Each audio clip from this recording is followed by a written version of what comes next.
The film takes place in the small town of Vengenberg, where a young girl named Yennefer lives with a skewed face and a disgusting hump in the family of a cowman. Because of her ugly appearance, the girl is constantly mocked by the locals, and one day when Yennefer is once again mocked by a couple of local young men, the girl accidentally opens a portal to the magical Tor Lara in Aretuza, where she's met by the young wizard Istrid. The guy is concerned. All magic leaves traces, which wizards can use to find someone who has even an ounce of magic in them. He decides to save the budding sorceress and opens a safe portal that brings Yennefer home. Time later, a beautiful and wealthy lady arrives at the farm of the girl's father to buy a pig. But upon seeing the girl, she expresses a desire to buy her too. And the father, who does not hide his disgust for his daughter, sells her for half the price of the animal, despite the pleas of her mother, who recognizes the lady as a witch. So Yennefer finds herself in the magical school of the enchantress Tissaia of Rees, where several girls are already studying. At first, Yennefer takes the separation from home hard, and how low her father judged her. She even tried to commit suicide, but when classes begin, she discovers that the young wizard was right. It was her inadvertent wizardry that caused the wave and caught the attention of the school's rector, the wizardess Tissaia. The girls who study at the school have also distinguished themselves with the same unique skills. Soon Tissaia holds the first test. The girls must lift a stone and a flower without touching them, and using a spell. Everyone more or less manages to cope with the task, but Yennefer fails. The girl stubbornly tries again and again until Tissaia stops her. Frustrated, Yennefer runs away.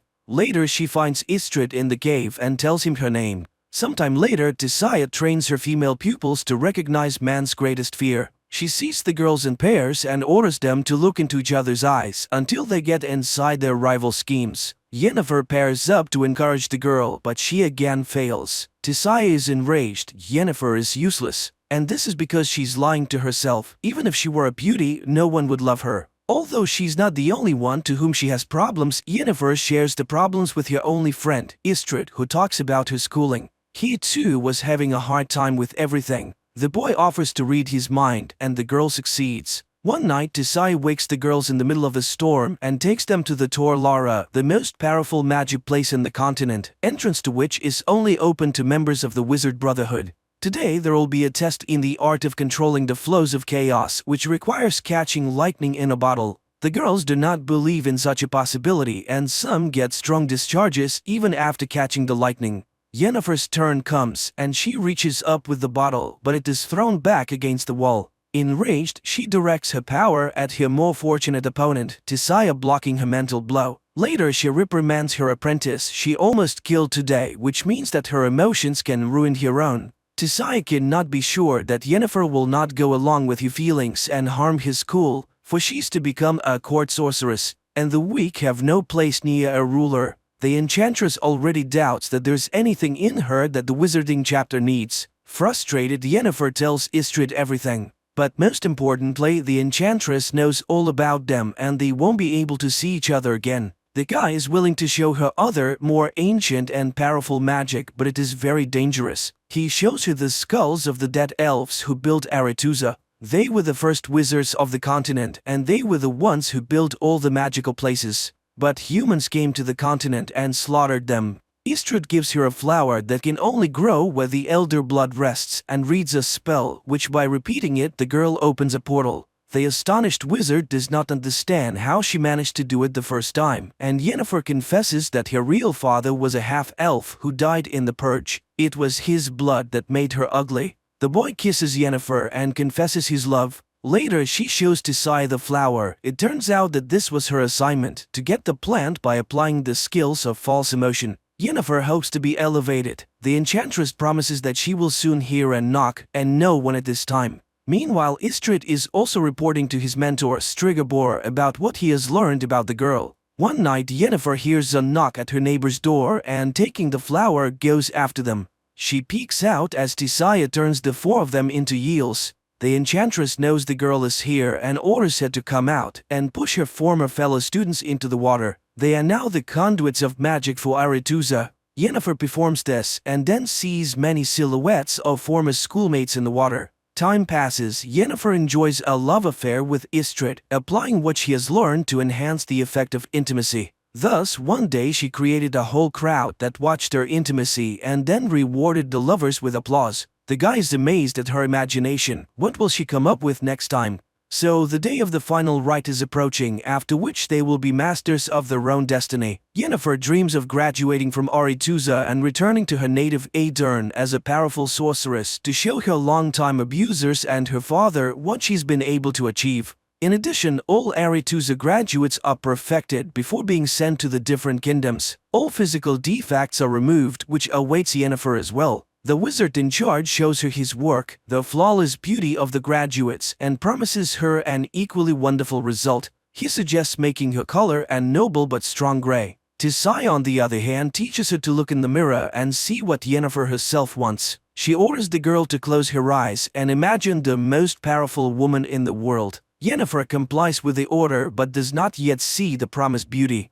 Meanwhile, the chapter of wizards gathers in Aretuza to decide where their graduates should go, for all kings need court wizards. Then it transpires that one of the leaders of the council, the wizard Stregobor, knows that Yennefer is a quarter elf, which means that she will not be accepted at Aretuza, where there is a prejudice against elves. The chapter vows to send Yennefer to Nilfgaard, which the aspiring enchanter does not like. She demands an audience with the chapter, but Tisai declares herself in charge of the distribution.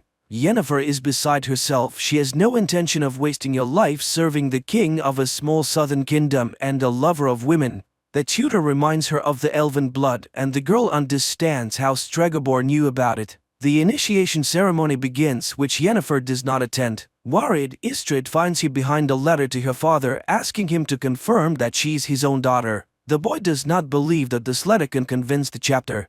But the girl simply does not know what to do, for even if Istrid disproves his words about her origins, no one will believe him anymore. The enchanter is frustrated. He didn't know why Stregobor needed this information, and she has already missed all the initiation spells. Istrid suggests that she should go with him, for he has been offered to become an explorer. They can travel the continent and discover the unknowable. But unexpectedly, the girl cruelly ridicules his plan. She's not going to dig through the dust of the ages at all, and these are his dreams and intentions, and her opinion, as always, he does not even ask. Istrid is shocked. Yennefer is not at all what he thought she was, and he expresses his opinion that she's angry because she missed her chance to find beauty. But a girl needs power, and she didn't experience so much hardship studying at the magic school for nothing. Yennefer runs to the enchanter, who is in charge of perfection, and demands to show her art. Not even the lack of a potion to dull the terrible pain that accompanies the transformation process stops her.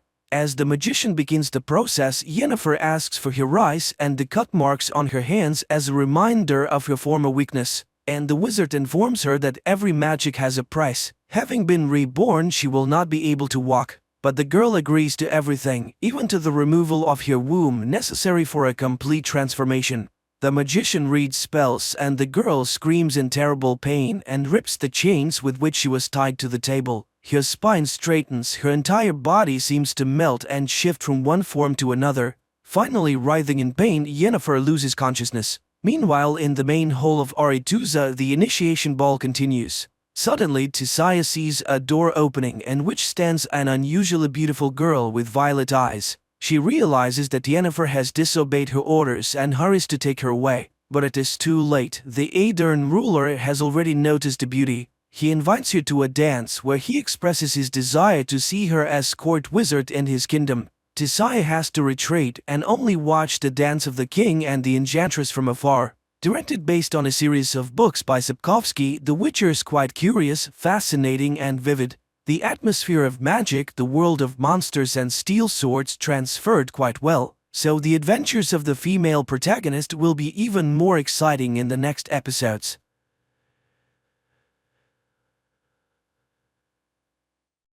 2157.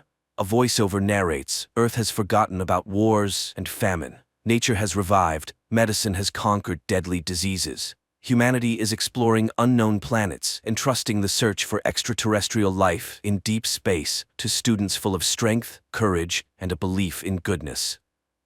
A young man named Max embarks on another flight. Suddenly, his spacecraft is damaged by an asteroid and makes an emergency landing on an unknown planet. Max steps outside, and immediately his shuttle explodes, leaving him without communication. But he doesn't despair, and first of all, decides to explore. By all parameters, the planet resembles Earth, and the astronaut hopes to find help and maybe a communication system here. But an indigenous inhabitant captures him in the forest. To understand the language of this planet, Max inserts a translator capsule into his ear. The indigenous person, named Zeph, turns Max over to the authorities. They put a helmet on Max that can project a person's thoughts and memories onto a screen and begin the interrogation. At the same time, in a nearby room, Corporal Gaius is assigned to transport Max to the capital as a subconvoy. Here, Max senses a strange signal, and everyone around starts chanting the anthem of the guard. Later, they pass by a strange tower, which, according to Gaius, serves to protect against enemies. Suddenly, its base explodes, and the structure collapses onto the road. Gaius is trapped inside the car, but Max pulls the corporal out. It turns out that this act was carried out by the rebels, the main enemies of the supreme authority of the state. The two men reach the capital on foot. Meanwhile, the head of the Department of Special Research, known as the Wanderer, summons his subordinate named Fank and instructs him to deliver Max to the department. Fank takes Max away, while the Republic's prosecutor reports that the Wanderer has taken in a strange savage and instructs gathering all available information about it. Then it's time to activate the towers, and everyone prepares in their own way. The prosecutor enters the bathroom and clamps a special stick between his teeth. Meanwhile, Fank has a seizure, and while soldiers assist him, Max manages to escape from the vehicle. The shocked young man walks through the city, marveling at the unfamiliar and incomprehensible life. Meanwhile, the unknown fathers gather for a meeting, as they call the rulers of this planet. After a long walk, Max enters a local cafe where he stands up for a waitress who was insulted by one of the patrons. The grateful girl introduces herself as Rada. It turns out that she is the sister of Corporal Gaius. While escorting her home, Max gets into a brawl with a street gang and defeats them. Impressed, Rada takes him to her place. Later, Gaius returns home. Max starts asking questions about the workings of their world and quickly realizes that Rada and Gaius's minds are poisoned by propaganda and false information. Rada is convinced that their planet is hollow and there is no such thing as the sky or space. Meanwhile, Gaius educates his new friend about the political structure of their state, known as Saraksh. The unknown fathers are the saviors of the homeland who have stopped wars with the help of defense towers that protect the country from attacks. Nobody knows the unknown fathers' true identities because they are not rulers, but public servants. At Max's request, Corporal recommends him for the guard. Max demonstrates a high level of training, which surprises Gaius. The two men often argue about politics, and one day Gaius admits that neighboring states hate Saraksh because they were once a single state united by a common history. Gradually, romantic feelings develop between Max and Rada. They go for walks often, and Max tells her about his home planet, Earth, and regrets that his parents believe he is dead. Soon, Max is tasked with catching rebels, whom they identify by their regular seizures reminiscent of epileptic fits. One of the rebels attacks the captain, and Max saves his life, after which the captain suddenly regrets catching them, as they are also human beings. Max reveals that he considered them something like savages. Later, Max attends interrogations and sees that the rebels are not terrorists, as the unknown fathers label them, but ordinary people with their ideals and beliefs. Max cannot come to terms with the cruelty of the interrogations and simply cannot believe that someone is paying the rebels to hate the government. Meanwhile, Fank reports to the Wanderer that he has found the savage, while Gaius and Max are summoned to the captain of the guard, who orders Max to execute the arrested rebels.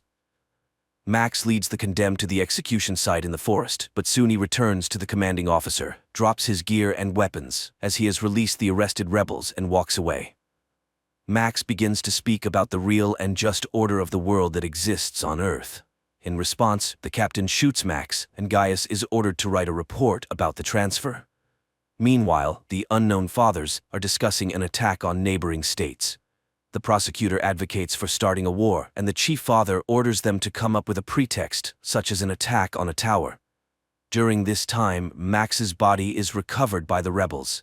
Among them is a doctor who is astonished because, according to all the rules, Max should have died.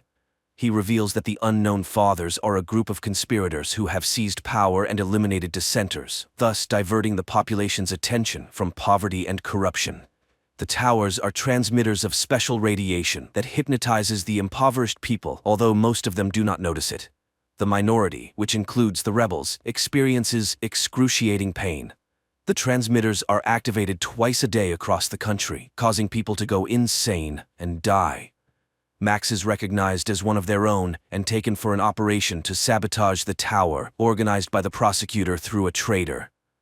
Amid gunfire, Max makes his way to the transmitter and detonates it. However, the rebel squad perishes. Max seeks refuge in Rada's apartment, where he reveals everything he has learned about the towers. Gaius does not believe this and suggests that Max should return to his home and take Rada with him. But at that moment, the guards storm the apartment and arrest the men. Max is incarcerated in a prison, where he is recognized by the indigenous Zeph, who is also a rebel. Max tells Zeph about the tower's destruction and the loss of the rebel squad. Meanwhile, the Wanderer asks the prosecutor to hand over Max to him. The prosecutor, however, requests in return to halt the development of more precise transmitters, as he fears that his secret will be revealed since his reaction to the radiation is similar to that of the rebels, meaning he is also a dissenter. Later, Max and other death row inmates are sent to clear the southern borders of the remaining war robots. During this time, the prosecutor learns that Max is immune to the emitters. He decides to break the agreement with the Wanderer and orders Max to be brought to him. The next day, Max attempts to convey to the rebels the idea that they should not destroy the towers one by one but strike at the center, where the signal originates. Zeph becomes furious and explains that the towers are not for identifying dissenters. They are active continuously, not just twice a day. The radiation from the towers robs people of their ability to think critically. However, it makes them believe everything that newspapers, radio, teachers, and preachers say. People can be made to believe anything. Only the rebels understand this, as the radiation does not hypnotize them, but only inflicts agonizing pain. Zeph continues, there are mutants in the south who are also unaffected by the radiation. However, they have no dealings with humans. Just then, they hear the roar of an engine, and Zeph identifies it as a self-propelled tank, trying to kill them. Max sprints to the tank, climbs inside, and disables the automatic control system. He then informs his friends that he is heading south to find allies and destroy the towers. At the border, the military attempts to stop the tank, and among them, Max recognizes Gaius. Taking him captive, Max breaks through the barricades. On the way, Max tells Gaius about the true situation on this planet, and Gaius becomes convinced of his accuracy when, at the designated time, he is outside the tower's range and does not feel the radiation. Gaius gets angry upon realizing that he has been a puppet of the government all this time, but Max tries to calm him down and reminds him that there are 40 million people like him, and it is for them that he initiated this rebellion. During a stop, residents of the steppes, referred to as mutants, appear near the tank. They behave peacefully and offer food to the travelers. The guys proceed to the ruler of these lands, noting the poverty and destitution of the population. They are told that it is dangerous to live here after the last war, but these people are outcasts with nowhere else to go. Max suggests to their leader, the Duke, to start a rebellion against the Unknown Fathers, but the mutants are physically and morally too weak to help in the uprising. The mutants propose that the guys seek help from the island empire. However, to do that, they must pass through contaminated lands. So the Duke gifts them an old bomber and the guys take to the sky. During the flight, the bomber is exposed to the radiation from the towers, and Gaius becomes fanatically devoted to Max, obstructing him from piloting. Max struggles to maintain control, and the bomber collides with a tower. Gaius suddenly snaps out of his fanatic state with no recollection of what he had just done. However, their aircraft is shot down by the automated anti-aircraft defense system left over from the previous war. The downed bomber crashes into the sea, but Max and Gaius manage to escape and reach the shore. On the shore, they discover an abandoned submarine, and Max decides to go inside. At the same time, in the city, the prosecutor orders Rada to be brought to him, and his men snatch her off the street. He claims to be Max's friend and shows Rada a recording of his escape. However, she doesn't believe him and refuses to assist the prosecutor in his search for her beloved. Rada is thrown into prison. Meanwhile, Gaius, impatiently waiting for his friend, swims to the submarine where they discover evidence of horrifying experiments conducted on prisoners. The guys reach the control room and view video recordings of mass executions of Gaius's fellow countrymen by the representatives of the island empire whom they were seeking help from. Gaius is horrified by the fact that these monsters could invade his country. It becomes evident that forming an alliance with the empire is not an option. The guys return to the shore, where they are met by a coastal patrol. It turns out that a war has broken out with a neighboring state, and like most of the prisoners, they will be sent to the front. Meanwhile, the Wanderer, desiring to lure Max into his department, engineers Rada's escape. He laments how the war has disrupted all his plans and assigns Fank the task of finding and bringing Max back, confessing that he is afraid of him. At the same time, Max and Gaius are dispatched to the front, where they reunite with Zeph. Their commander turns out to be the captain of the guard, who refuses to hand over the Earthling to the arriving Fank. The guys are sent into battle on old tanks when Fank finally locates Max. However, Max refuses to leave his friends and stuns the officer, tossing him into their tank. The battle commences, but Max directs his vehicle to the other side of the battlefield. Gaius blindly obeys him, influenced by the radiation, and pulls their unconscious friends out, which the captain witnesses. Gaius offers his body as a shield when the captain prepares to execute Max for desertion, but the wounded Max gathers his last strength and kills the commander. Max mourns his friend, but, upon hearing Rada's name from the now conscious Fank, agrees to cooperate with the Wanderer. After the battle ends, Max buries Gaius while listening to Fank's proposals. He will have an apartment on the Institute's premises, his car, and freedom of movement. But he will only see Rada once he proves his loyalty to the state. Meanwhile, the prosecutor heads to the Wanderer's department, where he deceitfully meets with Max. He proposes that Max overthrow the Unknown Fathers by providing the coordinates of the center that controls the tower system. Upon infiltrating the center, Max must activate special radiation, causing waves of depression, which will subdue all the people in the country, including the military. Then, Max must eliminate the Unknown Fathers. Afterward, he will become the ruler of the state and free Rada, who's in the Wanderer's hands. The prosecutor will serve as his advisor. Max takes Zeph with him and embarks on the mission. He arrives at the center and issues orders to his associates, instructing them to detonate the bomb in the trunk if he does not return. He easily gains access to the interior, but is halted by guards just before reaching the elevator. Max incapacitates them, but the men regain consciousness and pursue him.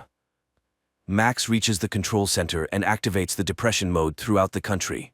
The Wanderer watches as people fall to the ground and rushes toward the control center. Meanwhile, Max returns to retrieve the bomb, places it inside the building, and triggers it. Then, he leaves the site of the impending explosion. The Wanderer initiates a pursuit of Max and, catching up with him, engages in a confrontation. At that moment, a powerful explosion resounds, destroying the main transmitter. People on the streets begin to regain their senses and sobriety as Max rushes to find Rada and locates her in a cryo chamber. He carries the girl outside, but the Wanderer blocks his path. It is then revealed that he is, in fact, an employee of Galactic Security from Earth who arrived on the planet 20 years ago to assist it. Now, chaos erupts on the streets, leading to a power struggle in which many people will perish.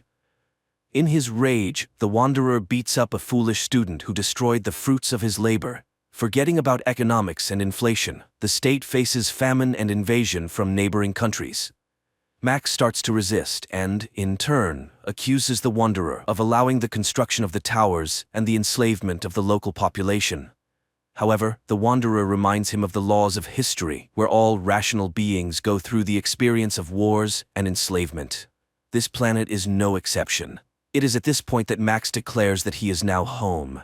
As long as he is alive, he will fight against inflation, hunger, and wars, and will not allow the establishment of yet another society based on slavery.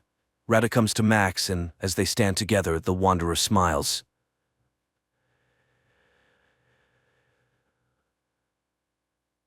This is the police. This is the police. The scoops are on their way.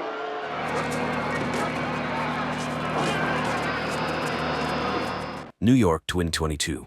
The mindless activities of humanity have led to environmental pollution and global warming, complicating life for mankind. The polluted atmosphere has destroyed nearly all natural wildlife, leaving people to fend for themselves. Natural foods are scarce, and people survive on concentrates produced by the large corporation, Soylent. Their latest product, Soylent Green, is made from plankton and promises to feed everyone. However, it is currently produced in insufficient quantities. New York police detective Frank Thorne lives with his old friend, former police analyst Solomon Sol Roth, who has an excellent memory and serves as a kind of archive for Thorne. Moreover, he has preserved a police reference library to help his friend with investigations. This day begins with a conversation about a recent murder. Sol grumbles that Thorne expects too much from his notes. This isn't the Congressional Archive. Meanwhile, the power goes out. Sol reminisces about the old days when food was real and electricity worked without interruption. But people ruin nature and now everything is dying. The man sits on a bicycle which generates energy for the apartment, while Thorne heads to work, stepping over the bodies of homeless people sleeping right on the staircase of his building. The streets are clogged with old cars that, due to a lack of fuel, now serve as homes for the poor or as venues for criminal meetings. In one of these cars, a young man named Gilbert receives a metal meat hook and instructions for an upcoming job from a criminal world representative. Meanwhile, in the apartment of the wealthy William Simonson, his girlfriend Shirley plays on a machine gifted to her. She is very pleased with a successful move and thanks her master when the security guard Fielding arrives to remind the girl that it's time to go. The couple heads to a store where the vendor sells them expensive products and shows them an item completely unattainable for ordinary people, a beef tenderloin. At this time, Gilbert uses the hook to infiltrate the residential complex for the privileged and ascends the Simonsons' apartment. Seeing the young man, the wealthy man remains completely calm, making no attempt to flee or call for security. Gilbert apologizes and explains that those who sent him can no longer rely on Simonson's silence. The wealthy man agrees with all his arguments and calmly confirms that what Gilbert is about to do is necessary for God. The young man raises the metal hook and strikes Simonson on the head. Sometime later, Thorne arrives at the deceased's home to investigate the case. He questions the caretaker, who assures him that the cameras malfunctioned, and leads the detective to the apartment, where Shirley meets him. Ignoring her, Thorne examines the body of the deceased. Searching the apartment for clues, Thorne finds and consumes whiskey, beef, and other foods unavailable to him. Fielding talks about the shopping trip, and the policeman enjoys washing his hands in clean, warm water. He then collects the found papers, some pleasant items like toiletries, and the food into a separate bag, taken from Simonson's bedroom. Meanwhile, Shirley is distraught, thinking that if she hadn't left, Simonson would still be alive. But Fielding refutes her certainty, saying that she likely would have died too. Later, Thorne interrogates the girl, examining her hands. He doesn't fully believe in her sincerity, but Shirley assures him that she wouldn't risk her job. The fact is, she belongs to this apartment, like furniture. Now she will wait for the new tenant if he wants to keep her. At this time, Thorne is informed about the arrival of the sanitation crew. He orders them to take Simonson to the dump, but the crew reports that the wealthy man will be sent to the incineration plant. Shirley is saddened by this outcome, as she still remembers her grandmother's proper funeral. Thorne takes the bag of items and leaves. He returns to the apartment, stepping over the bodies of the homeless, and hands Sol gifts he hasn't seen in a long time: clean paper, soap, and pencils. He also lays out a classified Soylent report related to oceanography found in the deceased's apartment. Sol is overjoyed to see vegetables and cries at the sight of meat. The next day, Thorne goes to work. His boss, Lieutenant Hatcher, is unhappy that the case is still unsolved, but the policeman is convinced that the murder was a contract killing. Nothing was stolen from the apartment, there was no security, and the killer used a meat hook instead of a weapon to simulate a simple robbery. Therefore, the first thing the detective decides to do is check the bodyguard, and after tracking the man, he finds his girlfriend, Marta's apartment. Thorne searches the place, notices a spoon on the table stained with strawberry jam, and concludes that this is too luxurious an item for the bodyguard's girlfriend. Returning home, he sits down for dinner, prepared by Sol from the products he brought the day before. The friends savor long-forgotten tastes, and then Sol gets to the report. Studying the books brought by Thorne, he learned about Simonson's biography and his longtime partner Santini, who now serves as the governor of New York. Together, they created the Soylent Project, which became very profitable for its developers. Thorne goes to the phone booth on the corner and reports to the lieutenant what he has learned, unaware that the person who gave Gilbert the meat hook is in his office. Meanwhile, a party is taking place in Simonson's apartment, organized by Shirley. Thorne arrives and demands answers to his questions. Shirley can't say anything specific, as Simonson didn't confide in her. However, she does know Santini. Simonson introduced her to him. In fact, Simonson had been acting strangely in recent months, worried and even visiting church. The couple retreats to the bedroom when the building manager bursts into the hall. He behaves very rudely with the girls, and Thorne declares that he asked them to gather to ask questions. The manager is forced to back off, but the upset girls leave. Shirley offers Thorne to stay the night, take a real bath, and enjoy breakfast. She doesn't like being alone and is happy with the man she likes, as the others don't ask her opinion. Thorne agrees to the invitation. The couple takes a shower together, enjoying amenities unavailable to ordinary mortals. Later, Thorne visits the church where the deceased wealthy man had gone. On the porch, he finds a dead woman with a child tied to her hand.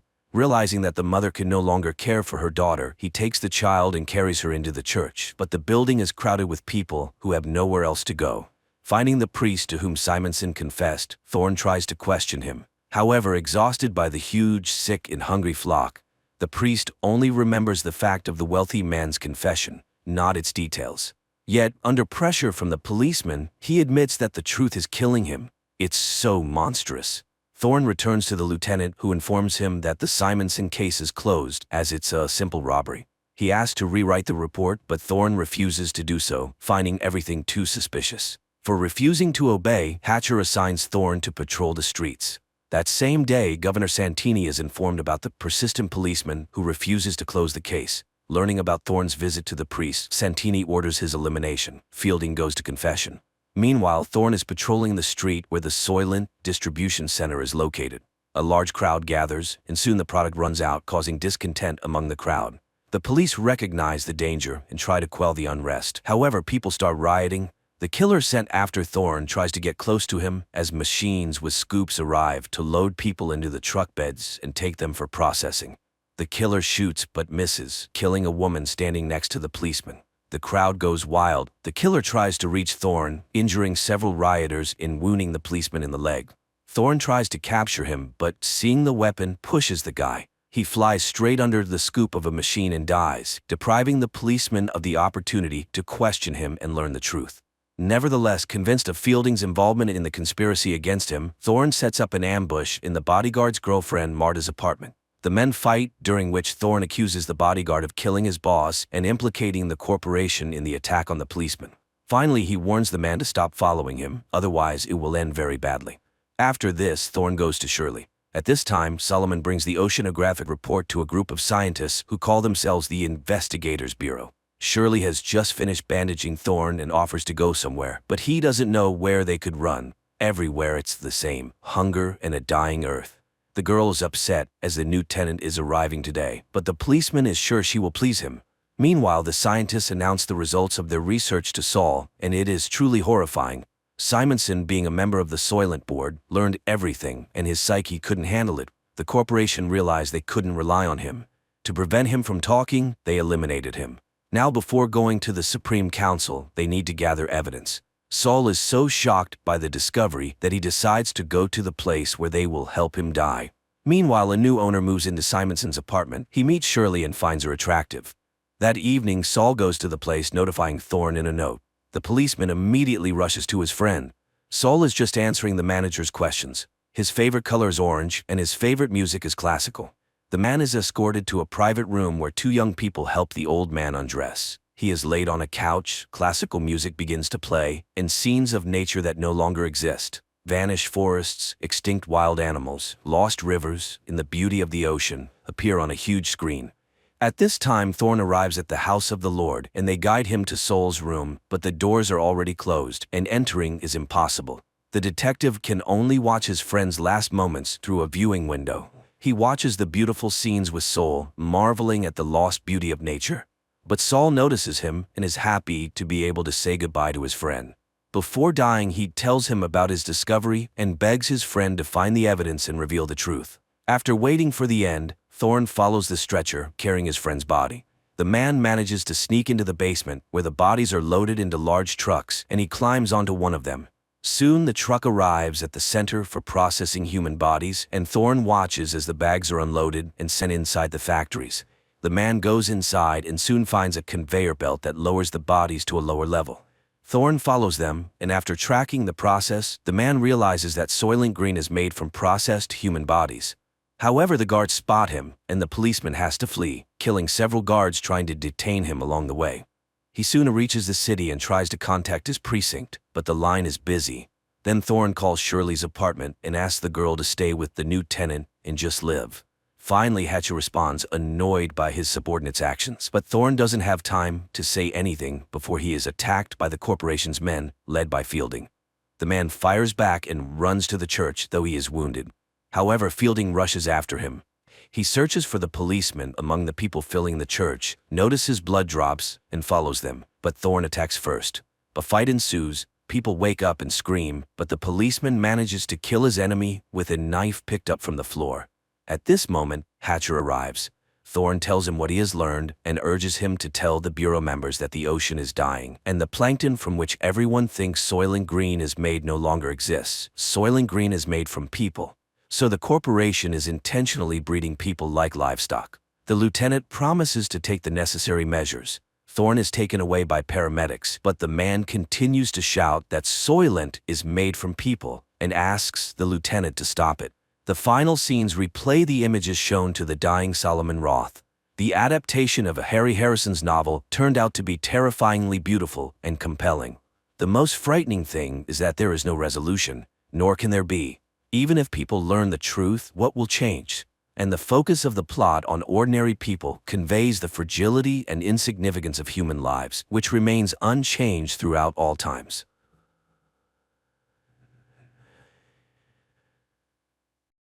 In a cabin in the middle of the forests of North Carolina, two people live, a woman named Nydia and her blind son Solomon. The only thing left from the father, a hunter, is an audio recording where he explains to the boy that they were forced to move to this place in the hope that his mother would be able to heal. But the hope was in vain. Nydia's condition only worsened. On that day, the mother calls her son to check the traps. Before leaving the house, the boy habitually ties a rope to his belt, the other end of which is attached to the porch. This measure is necessary so that the child can always find his way home, and so that the mother knows in which direction to look for him if something happens. The woman teaches Solomon how to set and find traps for animals, and approves of how quickly he learns. Later, she shows him how to properly skin animals without damaging the fur, which can then be used to make clothing. One day, the curious boy catches an insect and traps it in a jar, only to be saddened when he notices that the beetle no longer makes any sound. The mother explains that living creatures cannot survive like this. They need air, food, and water. One day, the woman suggests that the child go fishing to celebrate the birthday of his deceased father, who loved this activity and always took Solomon with him. Afterward, she plans to bake a cake, which excites the boy. The pair head to the river. Suddenly, Solomon notes that all the animals and birds seem to have disappeared, and a ringing silence surrounds them. The woman, who also notices this, jokes that they were scared of the boy and warn the fish in the river. The boy relaxes, but the unpleasant feeling remains in his soul. Sitting by the shore, he suddenly asks questions about death.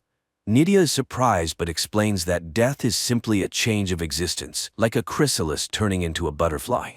Life continues but in a different form. But why is Solomon interested in this? After all, he is young, full of energy, and will live for a long time. After sitting by the shore with their fishing rods and not getting a bite, the woman suggests that the boy dig up some worms. He happily agrees and ventures deeper into the forest. The boy finds some worms near a rotten tree and feels an iron chain under the leaves. But as soon as he tries to pull it to find out where it leads, the mother arrives, sensing something suspicious in the forest. She praises her son for finding the worms, but suggests they finish fishing for the day. The pair return home, where the mother tends to the household chores, the garden and the goat, which provides them with milk.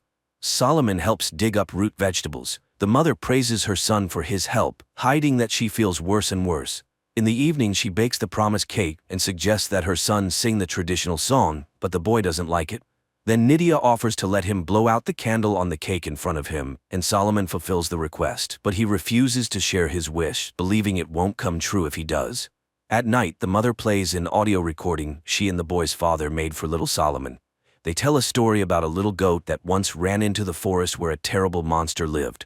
The parents loved their little goat very much and were inconsolable, but the goat, seeing the monster, managed to escape and return home, bringing great joy to his mother and father. They hugged him, and he promised never to return to the dark forest again.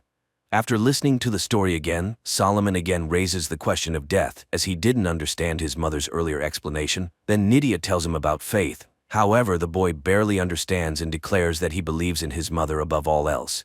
The years pass, but one day the mother disappears, leaving the boy only a recording of her voice, in which she says goodbye to her son and reminds him of the three main rules of their life. He must always share with the forest everything he gets from it, half for him, half for the forest. The second rule, when he feels down and ready to give up, he must sing their song. And the third rule, he must never take off the rope. Time passes. Solomon becomes a teenager. He has fully adapted to life alone, hunting, fishing, chopping wood, and checking traps on his own. When he feels particularly sad, he listens to the tapes with the voices of his loved ones. One day while eating near the house, the boy hears a strange sound from the thicket. Putting down his plate, he rushes into the forest but finds nothing unusual, though he senses someone's presence nearby. Before bed, he listens to his mother's voice recording again. However, he cannot sleep. The boy gets up and leaves the house. Then he hears the plaintive bleating of his goat and runs towards the sound until the rope reaches its limit. At the very edge of the rope's reach, he manages to feel the goat's body in the grass, but at that moment, something unknown grabs the animal and drags it into the depths of the forest. Feeling his hands, the boy realizes they are covered in blood and tries to wipe it off. Morning comes. Solomon is frightened but continues to live according to his established routine, but one day he suddenly hears a gunshot in the forest. The boy rushes in that direction and stumbles upon a dead deer. But then, a man emerges from the trees, claiming it as his kill. Frightened, Solomon begins to wave his knife, and the stranger is forced to knock him out with the butt of his rifle. The boy comes to his senses, near his house. The hunter, sitting opposite, tends to his wound, apologizing for the harm caused. He read the name on the knife, Lucas, and assumes that's the boy's name. But the boy admits that it was his father's name, who is now gone. The hunter apologizes again, saying he didn't mean to scare him, and noticing the rope, he carried him back to the house. Hank, the man's name, asks the young man why he lives alone and where his parents are, as the boy looks very young. But Solomon doesn't answer. The day is already ending, so the hunter asks for permission to spend the night in the house. In return, he offers some painkillers. When the boy refuses, as he doesn't know what pills are, Hank promises to cook a hot meal from the deer, and Solomon agrees. Hank examines the house from the inside and realizes that the young man has never left its boundaries and therefore simply doesn't know about the outside world. Meanwhile, the boy listens to his mother's last message, huddled in the corner of his room, feeling uncomfortable in the presence of a stranger. Hank finds homemade books that Solomon's mother made for him and feels sorry for the boy. He behaves kindly and generously offers the young man the soup he prepared. He again offers to help the boy, saying he can guide him to people and help him settle into the big world. But Solomon refuses, which Hank attributes to his deep love for home, lamenting that he himself doesn't have one. He again asks about the parents, saying the boy looks a lot like the woman in the photo, perhaps that is his mother. After dinner, they go to bed, though Solomon doesn't part with his knife, but realizing that Hank poses no threat, he finally lies down. However, in the middle of the night, both are awakened by a loud and terrifying sound, similar to the roar of an unknown animal. Hank, armed with a flashlight and rifle, goes outside to check what's happening. It's quiet around the house, and the man heads into the forest. Soon he finds blood traces at the base of a tree and realizes that some animal has died there.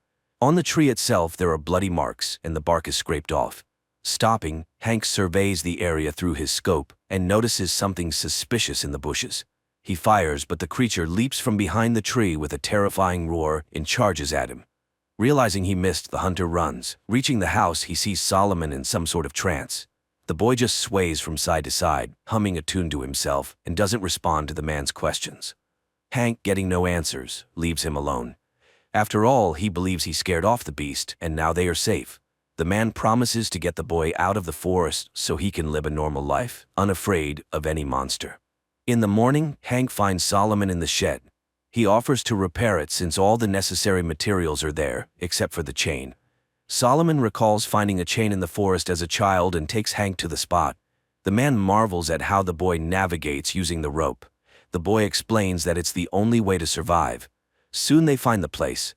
Hank, noticing the chain, grabs it and starts pulling, but realizing it's tied to something, he follows it and finds some kind of burrow.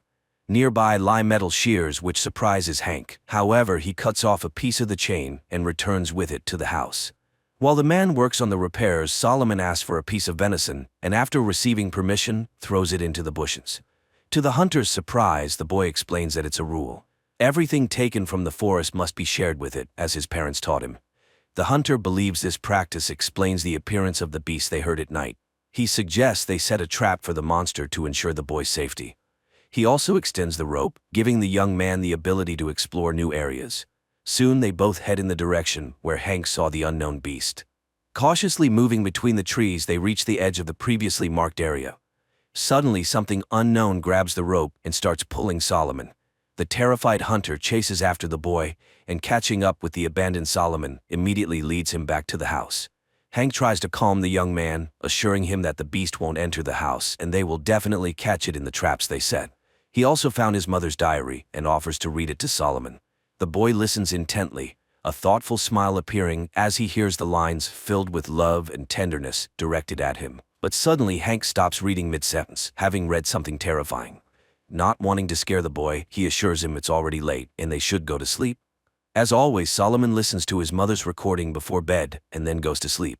Meanwhile, Hank, making sure the boy's asleep, leaves the house and heads to the place where they found the chain. He approaches the burrow, sees a pile of gnawed bones in front of it, and realizes that this is the lair of the beast. Meanwhile, Solomon wakes up and begins to search for his new friend, and Hank, with his rifle ready, approaches the burrow and suddenly sees a notebook similar to the one in Solomon's house. But this one is scribbled with simple doodles. Deciding that the find has no value, the man puts it back. Meanwhile, realizing that Hank is not around, Solomon sits on the porch and turns on the tape recorder, listening to his mother's voice. But at that moment, he hears a gunshot in the forest. Finding the rope, Solomon runs into the forest, where he suddenly stumbles over Hank's backpack and realizes that the man is somewhere nearby. At that moment, the rope's length ends. For the first time in his life, Solomon breaks the rule and takes it off to find his friend. He crawls around and finds Hank's lifeless body. Solomon mourns his loss when he hears someone standing before him. The terrifying, disheveled creature turns out to be Solomon's mother. Making inhuman sounds, she charges at him, but the chain restrains her. To drive away his fear, Solomon begins to hum the childhood melody. This makes the woman stop, and when she begins to hum along, the boy recognizes her. He cautiously approaches her, and when she lunges at him, she impales herself on a knife and dies. Her eyes, with strange vertical pupils, go still. The young man, coughing heavily, leans against a tree. Trying to recover from everything he's been through, he suddenly hears a crow cawing and looks up at the sky. And then, in his milky eyes, vertical pupils appear, meaning that along with his sight, he has inherited his mother's illness, becoming the new forest beast. A depressingly dull film that exudes hopelessness, cold, and a sense of inevitable futility. But the metaphor with the rope is very apt. A person should never lose their connection to home.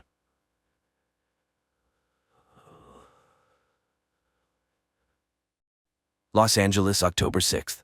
For Mark Benford, the day begins as usual. After kissing his wife and young daughter Charlie goodbye, the FBI agent prepares for work and meets Nicole, the young nanny who looks after the girl. Olivia is also getting ready for her shift at the nearby clinic, but before leaving, she dials the number of her assistant, Bryce. However, at that moment, he arrives at the pier, intending to take his own life. At work, Mark and his partner Dimitri begin surveillance of a suspect. When the woman is joined by accomplices, the agents start a pursuit. The suspects notice the surveillance, leading to a high-speed chase. At the pier, Bryce prepares to pull the trigger, while the entire city remains unaware of what is about to happen. Mark takes a sharp turn, and something strange happens. His entire life flashes before his eyes. In this vision, the agent sees a board with clues and connections, and then he hides from bandits who have come after him. Coming to his senses, Mark realizes that he wasn't the only one who blacked out. Chaos ensues around him. Hundreds of cars have collided, and people are frantically trying to find help. The agents spot the suspect's car and head towards it. Only the woman remains alive, but she babbles something nonsensical about frightened horses. Mark leaves Dimitri by the car and rushes to his wife to check on her. As he runs through the streets, he realizes the situation is much more serious. The blackout affected the entire city and caused widespread destruction. Olivia informs her husband that hundreds of injured people are being brought to the hospital. She ends the call and attends to a patient, a boy involved in an accident. Amazingly, the teenager recognizes Olivia and calls her by name. At the bureau, the staff is urgently gathered, and Stan Wadek reports the first piece of information. People around the world lost consciousness. It is evident that millions of people died because of the blackout. But Mark is concerned about something else. He admits that he didn't just lose consciousness. During that time, it felt as though he was transported 6 months into the future, to April 29th, and he clearly saw what would happen to him on that day. His colleagues support him, and everyone shares their visions. Only Dmitri remains silent. During the blackout, he saw nothing. Mark and Dmitri organize a board to collect clues, and Benford recognizes it as the one from his vision. He mentions a name that stuck with him, D. Gibbons. According to him, this name is where the investigation should begin. Olivia hesitates, but eventually decides to tell her husband about her vision. She saw herself happy, but with another man. Mark convinces himself that it might just be an illusion, but his vision starts to come true that same evening. Charlie gives her father a bracelet that he saw on his wrist. Olivia has to take Charlie to the clinic so she won't be left alone. While she revives her daughter's favorite toy, Lloyd, the father of the injured boy. Dylan enters the room. The doctor is horrified to recognize Lloyd as the man from her vision, but he doesn't recognize her. In his memory, he didn't see his companion's face because he was always turned away. Meanwhile, the agents return to work, and unexpectedly, Dee Gibbons herself comes to the bureau. It turns out she is a religious woman who brings the agents cupcakes and doesn't understand what role she is supposed to play in the global blackout. The agents check Dee Gibbons and find out that on the day of the catastrophe, someone else with the same name used her credit card. Without delay, the agents fly to Utah, where they are met by Sheriff Keeban. During the conversation, the young woman mentions that she, like Dmitri, saw nothing during the blackout, and the guy hopes that it was just a peculiarity of some people. While the agents try to find Dee Gibbons, the Bureau studies a strange video. A man who remained conscious was spotted at a baseball stadium. Mark notices an abandoned doll factory, and recalling an image from his vision, suggests checking the building. The agents immediately realize that someone is inside the factory, but they fail to remain unnoticed. An alarm goes off, and hundreds of dolls begin to sing. Mark and Dmitri find the suspect, but they don't see his face. The psychopath utters a strange phrase and throws a lit lighter. Sheriff Keeban dies from shrapnel injuries. Dmitri understands that his fear is not unfounded. He didn't see his future because that day will not come for him. Checking Dee Gibbons' phone yields results. The unknown person called an unidentified guy from the stadium. Hawk tells Dmitri about her vision. The girl saw herself pregnant in an ultrasound room. Following her colleague's advice, she decides to post her vision on the website that the FBI created to collect memories. Noah decides to follow suit. He also posts his information on the Mosaic website, stating that he saw nothing. The guy's inquiry is answered that same evening. An unknown woman calls from a hidden number and says she saw an intelligence report. According to it, the agent will die on March 15th, a maximum security prison in Germany. One of the inmates, Rudolf Geyer, strolls through the yard chatting with a guard about the blackout. That same day, Mark receives a message from the old man. He knows what caused the blackout, but will only tell Agent Benford in person. Dmitri meets Zoe, his fiancée. The girl happily tells him that in her vision she saw their wedding in Hawaii, and the agent begins to hope that he can change his fate. Mark gets permission for a trip to Munich. He meets with the old man, but Geyer promises to reveal the truth only if he is deported to the US and all charges against him are dropped. Dmitri meets the customs officer from Geyer's vision, and he confirms the old man's memories. The old prisoner gets his way. He receives a pardon, but when it comes to his testimony, it turns out that he only knows about the dead crows and that it is somehow connected to the scriptures. Benford hopes that the old man's words will be of some use. He asks Hawk to check all cases of mass bird deaths. The agents manage to find out that a similar incident was recorded in Somalia many years ago. Mark asks to be sent to Somalia, but after the failure in Germany, the agent's request is denied. Then Benford asks Al to contact a former suspect in a hacking case to help him obtain the necessary information. Meanwhile, Dmitri returns to interrogate the girl they were tailing on the day of the blackout. The guy is sure she knows what happened, but she insists that the agents are looking in the wrong place and that Dmitri should hurry, as he has little time left. Despite Olivia's request to transfer Dylan, he is kept in the ward, but she doesn't even suspect that the boy's father, Lloyd, poses a threat not only to her family. Answering a phone call, Lloyd talks to his accomplice, the one who, together with him, caused the worldwide blackout. The agents are attacked. This prompts the CIA to get involved, and all agents are sent for a polygraph test to determine why someone is now trying to eliminate them. After the interrogation, the government convenes a meeting to decide whether to continue funding the Mosaic project. Stan understands that this is the only way to gather enough information, and they must defend their case. The Senate hearings begin at 10:30 p.m., and the floor is given to Agent Benford. Mark starts to falter in his testimony because he hesitates to tell the truth. In his vision, he was drunk. While Mark struggles, his colleagues find something interesting. In satellite images, they find strange towers in Somalia. Hawk immediately informs Mark of the discovery. After a private conversation with the president, Stan finds his subordinates and tells Mark that they have secured funding. Mark calls Janice to share the good news and to warn her that they will soon return from Washington. But at that moment, the agents are attacked for the second time. In the dining car, a passenger notices an attractive fellow traveler, and to get her attention, he starts talking about the blackout. While he tries to charm the beauty, hoping to lure her to his compartment, Janice Hawk is brought to the hospital in critical condition. Learning about the attack, Olivia tries to call her husband, but soon, he personally appears at the hospital with his colleagues. The agents visit the deceased attackers. Examining the bodies, Dimitri finds a mark on one of them, a blue hand. Mark saw the exact same symbol in his memories, and it was somehow connected to the worldwide blackout. Dr. Simon Campos, the charming guy from the train, gets what he wants, and the girl ends up in his bed, but soon she begins to regret it. The stranger tells her that in his vision, he takes someone's life and enjoys it. Lloyd arranges a party for his son and brings him a Halloween costume. But as soon as the man gets distracted, Dylan leaves. The boy gets on the first bus he finds and makes his way to the right address. Dylan enters the Benford house uninvited, calling it his home. Dimitri finds another blue hand, but this time on a road sign. Following the direction indicated, he sees another marker and continues on. The nanny calls Mark and tells him about the little guest. The man is shocked to learn that Charlie knows the boy well, even though she has never met him before. Lloyd arrives at the house and immediately recognizes it as the one from his vision. Mark also instantly understands who this man is, and when Olivia enters the room, everyone feels awkward. The agents arrive at an abandoned house, which is also marked with a blue hand. Breaking in, they find several bodies with their hands smeared in blue paint. Returning his son to the hospital, Lloyd decides to head home for some rest, but in the backseat of his car, an old acquaintance is waiting. Dr. Simon Campos, the pathologist, informs the agents that all the deceased found in the abandoned house had taken their own lives. Agent Fiona Banks arrives from London at the bureau. Her American colleagues brief her on the Blue Hand ghost community. It consists of those who did not see their future, including all the deceased discovered in the abandoned house. Dressed as ordinary guys, the agents head to the ghost club. But to enter, the guests must play Russian roulette. The agents watch in horror, but when the leader of the movement takes the stage, they reveal themselves and arrest him.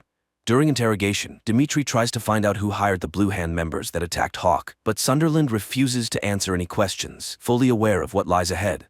In his vision, Agent Goff heard himself talking to a lawyer. Al confessed to the attorney that he was guilty of the death of a woman named Celia. Tormented by these memories, Goff leaves Dimitri a letter and heads to the roof. To change his fate and avoid being responsible for someone's death, he makes a fateful decision. In his final letter, Al gives hope to everyone who saw something terrible in their visions. He assures people that the future can be changed. Simon finds Lloyd at the hospital, and Lloyd tells his accomplice that he wants to make an official statement and reveal the truth to the world, that they were responsible for the global blackout. Meanwhile, Mark takes his wife to the coast for a romantic weekend, but their relaxation is interrupted by a phone call. Benford is informed that a criminal with star tattoos on his hand has been found, the one Mark saw in his vision. Simon proposes a poker game to his accomplice. If he wins, the secret remains a secret, and no one will know about the blackout. If Lloyd wins, the scientists will make an official statement. Simon is confident that luck will be on his side. Hawk is protecting a witness to a crime involving the criminal with the tattoo. At night, Janice requests help from Dimitri and Benford, and Mark recognizes the person from his vision. Not wanting to take any chances, Mark shoots, once again altering fate and killing the suspect. Lloyd bluffs and wins the game. He refuses the money and asks his accomplice to prepare for the announcement. Janice receives an enhanced image of the first suspect and now manages to see the ring on his hand. This could be the first significant lead. Benford tells his wife that he was able to change everything and eliminate the man with the star tattoos on his hand. But at the same time, somewhere, a new plan is being put into motion, involving another individual with the same tattoo.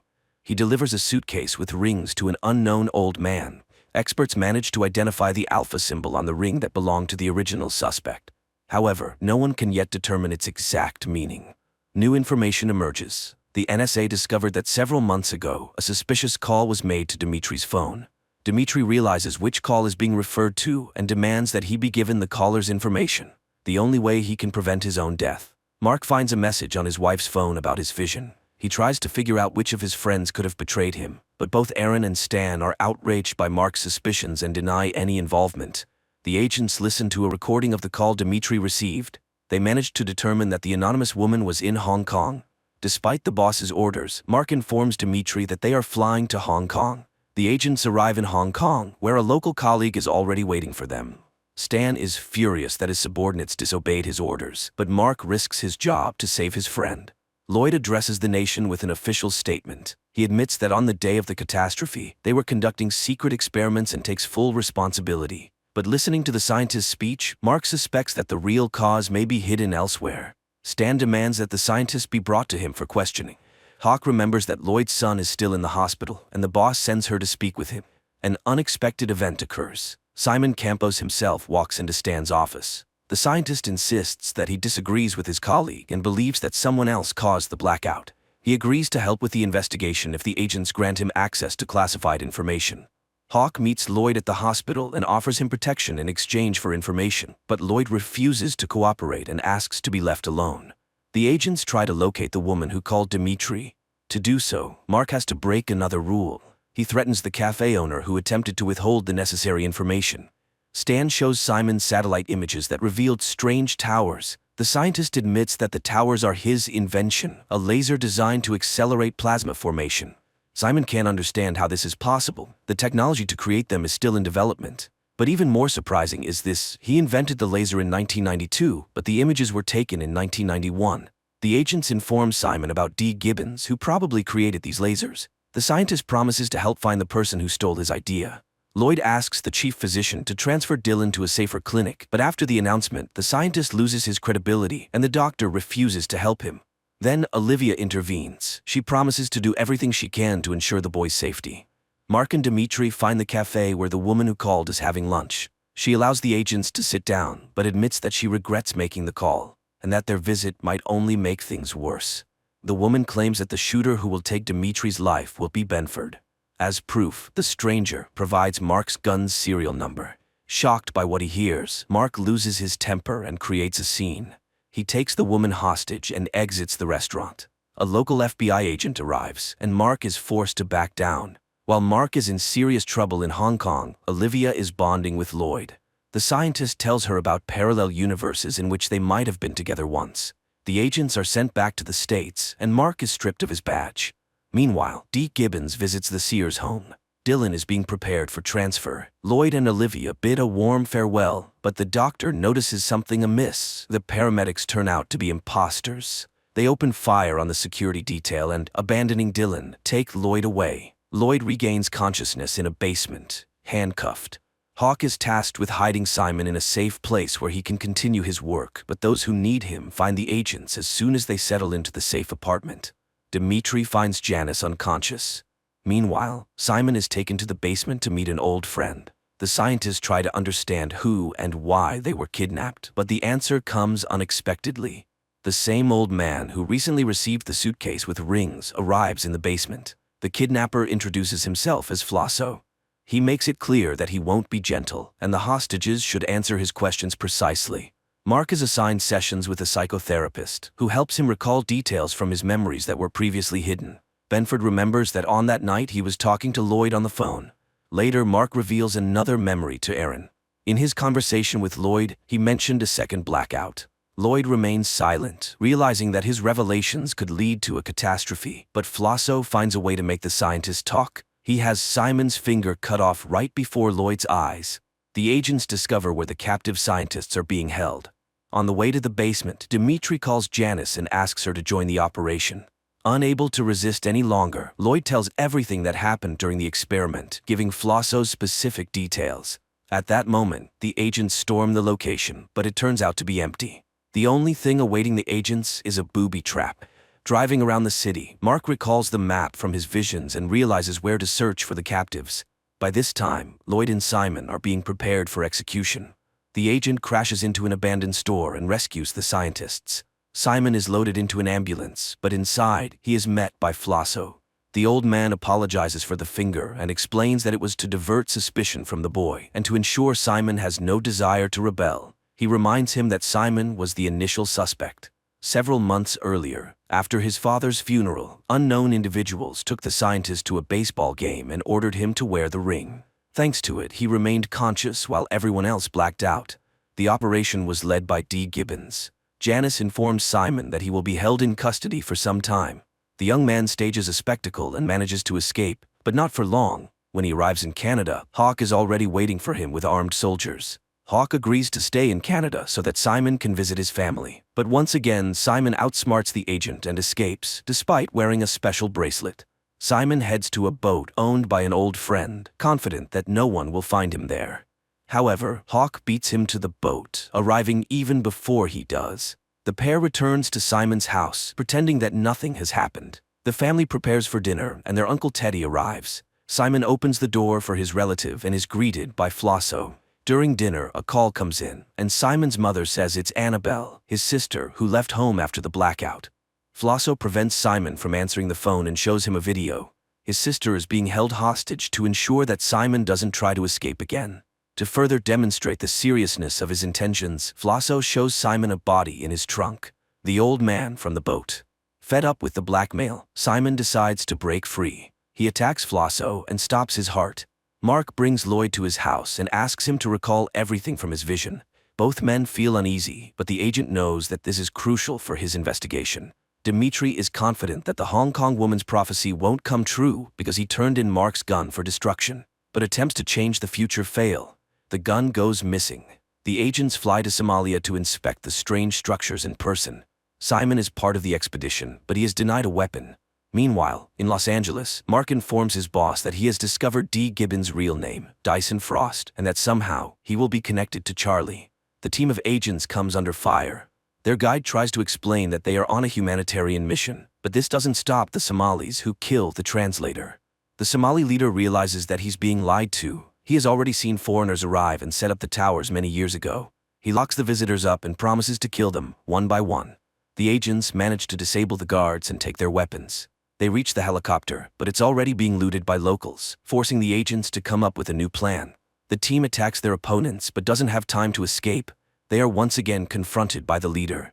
This time, everyone understands that there will be no chance to fight back. One of the guards, out of fear, reveals the truth about the visitors. Learning that they are FBI agents, the Somali demands a large ransom to help him take over the country. Janice manages to persuade the leader. She convinces him that their mission is not to start a war, but to prevent one. The Somali helps the group reach one of the towers. Simon examines the structure with surprise, noting that it was built exactly according to his design, but long before he developed it. Dimitri discovers a videotape that has been stored in the tower for 18 years. On the tape, the Somali recognizes his fellow tribesman, whom he believed died during the first blackout. The agents also identify the experiment's author. It was D. Gibbons. Exploring the tower's tunnels, the agents find a sealed room where villagers were imprisoned. Judging by the remains, the experiment's participants were killed. The Somali leader is enraged by what he sees and plans to take revenge on the Americans, but Vogel acts faster, leaving the Somali leader lying with his tribesmen. Dimitri reviews the tape again, and the next few seconds shock him. D. Gibbons from 1991 addresses him by name. The recording is sent to the department. Mark watches the message left by Gibbons many years ago. Following the criminal's clues, Benford deciphers the chess code and dials the phone number that Gibbons left specifically for the agents. Mark arrives at a chess club to meet someone who could help in the search for the scientist, but the only witness has been killed. Benford realizes that there is someone in the department leaking information. To find out who the traitor is, Agent Vogel gathers everyone in the conference room, and a special team searches the employees' offices. A bug is found on Mark's desk. Everyone with access to the office falls under suspicion, creating tension among the colleagues. The agents are most suspicious of Janice. Recently, she has taken many days off, which she struggles to explain, but she deflects suspicion by accusing Marcy, a colleague with family problems. Dimitri reviews the camera footage and notices a pattern. Marcy was signaling with a coffee cup. Mark looks up at the girl and she understands everything. A shootout ensues in the office. Marcy kills her colleagues and runs outside. Her accomplice arrives on a motorcycle to help her escape, but Janice manages to prevent the getaway. Benford receives a call from Dyson Frost. He offers the agent a personal meeting and promises to call back. Janice and Simon head to the underground parking garage where the girl suddenly stops. She tells the scientist that his signal has been received. Her boss is ready to talk to him. Simon realizes that Marcy was just a distraction. The real traitor has always been Hawk. The police inform the feds that a crime was committed the previous night using the stolen gun. Dimitri catches up with Marcy to find out to whom she passed the gun, but she only says that preventing Dimitri's death is impossible.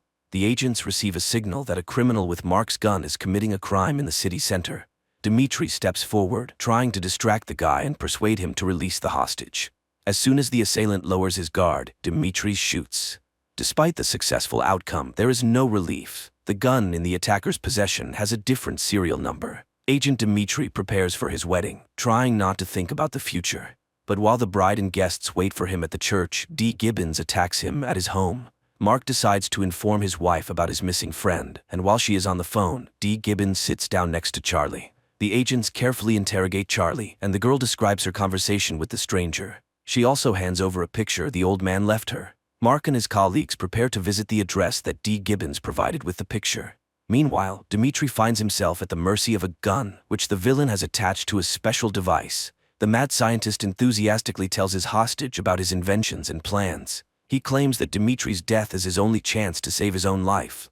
Benford arrives at the designated location. Finally, a teenager approaches the agent and hands him a backpack with a phone. The agent follows all of the criminal's instructions without question to save his friend.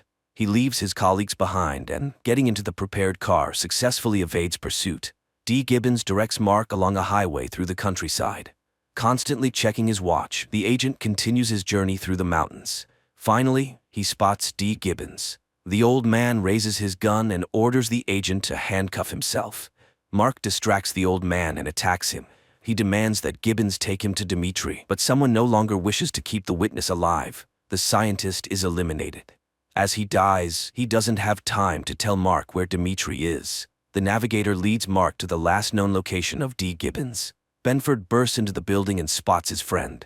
There are less than 2 minutes left before the automatic shot, and Mark tries to solve the scientist puzzle to stop the mechanism. The timer reaches 0 and the gun fires, but by this time, Mark manages to lift the gun and Dimitri survives.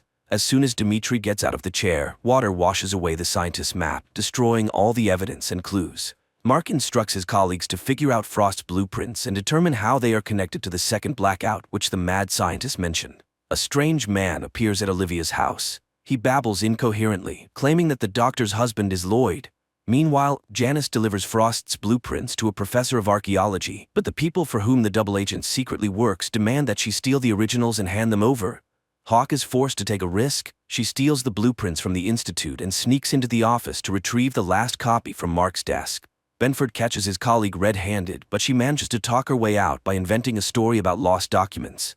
Mark asks Hawk to come to the office to meet with the professor. The girl realizes that her deception has been uncovered, but Benford postpones the conversation and returns to his discussion with the scientist. According to the old man, the blueprints that Dee Gibbons had were some kind of device for counting down dates. One of them is October 6th, the day of the blackout.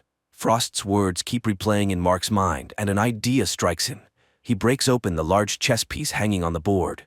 Inside, the agent finds a ring with an unknown symbol. Olivia meets Gabriel, the strange man, again. He keeps repeating random nonsensical words, but finally, the woman manages to discern the main point. The guy has been subjected to multiple blackouts, becoming a victim of Frost's experiments. Experts provide the scientists with the results of analyzing Frost's ring, and Simon makes an astonishing discovery. Inside the ring is a device that allowed its wearer to remain conscious during the blackout. Janice meets with her handlers. After failing the mission with the blueprints, she is given one last chance. This time, she must retrieve the ring from the vault and eliminate Benford. On a city bridge, Simon spots his sister. Annabelle delivers a message to her brother. They need him and the ring.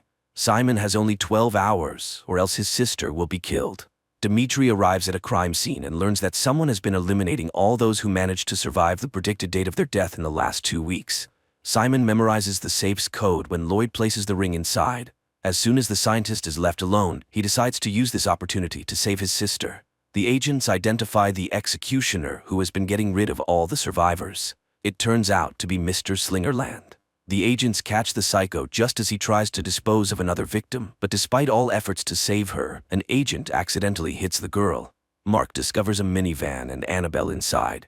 He informs Simon, but it's already too late. The scientist escapes with the ring. The agents investigate Simon and his alibi for the day of the blackout. Using special software, they establish that he was indeed the prime suspect at the baseball stadium. Olivia brings Gabriel to Mark's office to help find clues. According to the madman, Benford's wall is full of errors, and he forces the agent to redo everything according to his notebook. During interrogation, Gabriel says that Frost wasn't the only leader. There was someone much more important, and he will repeat the blackout very soon. The deranged stranger shows a portrait of this person. It turns out to be the man Simon is currently talking to. Gabriel is set to be transferred to a safe house, and Janice informs her handlers about it. The minivan falls into an ambush, but instead of the strange madman, it's Mark disguised inside. But the agent's operation doesn't end there. He manages to infiltrate the villain's lair and capture the leader. Mark realizes who the traitor in their department is, but Janice still doesn't tell the truth. She claims she was only working for the CIA. Benford begins interrogating the main suspect. He wants to know how the villain caused the global blackout, but the scientist is confident that it doesn't matter. Regardless of how the day unfolds, the outcome will be the same. Benford will be dead by nightfall. Dimitri heads to Janice's house and finds Simon there. Hawk sees no other way out. She helps her partner arrest Simon, despite their previous arrangement. Despite warnings, Mark loses control and uses force to find out when the global blackout is planned. Stan realizes that Benford is not in control of himself and orders him to be removed from the office. At 6 in the evening, thousands of people gather in the streets to celebrate April the 29th, the day from the visions. Lloyd arrives at Olivia's house to ensure events unfold correctly, but the woman also decides to change her fate and leaves town with Charlie. Mark's chain of events also changes. He starts a brawl in a bar and ends up in a jail cell. With just over an hour left until the moment of truth, all the characters find themselves in different places, but Stan posts bail for Mark, and everything starts to fall into place. The agents return to the bureau due to a report of planted explosives. At the same time, Lloyd finds Olivia and asks her to return home so they can recreate the evening from their shared memories. The scientist's plan begins to unfold. Dylan writes the formula he saw Lloyd use on the mirror. The FBI building is attacked by masked assailants, but this doesn't stop Mark, and he finds himself in his place at the map with the clues. Simon infiltrates the corporation's server room to hack the computer and prevent another blackout. At the appointed time, Lloyd calls Mark and gives the date of the next blackout, the next 48 hours. Thanks to Gabriel's notebook, Benford learns the exact time. The blackout will happen in 12 minutes. The masked criminals destroy Mark's office and all his work, but the agent survives and tries to fight back. Simon notices that someone has remotely taken control of the program and he cannot stop it. Dimitri suspects the scientist did it on purpose, but Simon swears he is trying to prevent the catastrophe. Mark manages to warn his boss about the next blackout, but he can't get out of the building and is once again surrounded by armed mercenaries. With 30 seconds left before the explosion, Mark runs for the exit, but at that moment the mechanism activates, and the world freezes again, glimpsing into its future. This is where the series ends. And